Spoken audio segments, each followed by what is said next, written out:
Tamam. Üstün ağırlığı dikkatli, kulağınla durun. Ayağımı turbancı koyma. Yaxşı. Aşağıda qal. Aşağıda qal. Burada da Gələndə sən tutar, start tutur. Zaten ayağına girmək istəsə koyma. Ha, aşağıda qal. Koyma, aşağıya koyma. Üç dala, ha, dur. Dur indi olur. Yaxacı dur, dur. Geçsinə, geçsinə. Geçsinə. Ayağımı olacaq.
Yanlardan yoxlamaq lazım.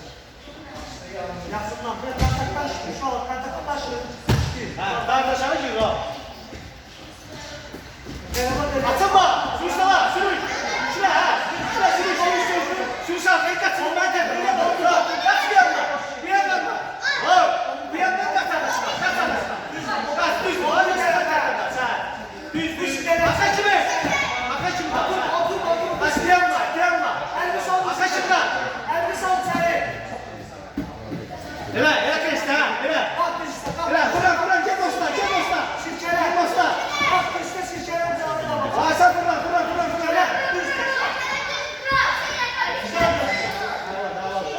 Yoxla, yoxla, bir də yoxla. Aşağıya, aşağıya. 1 saniye kaldı. İşte yürüşdür özünü, topla özünü. Aşağıda da, ayağına girsin gözüne. Ha, bak elə, hə, bak vəziyyətdə qal, hə. Hə, lan, geçsinə, aşağı geçsinə.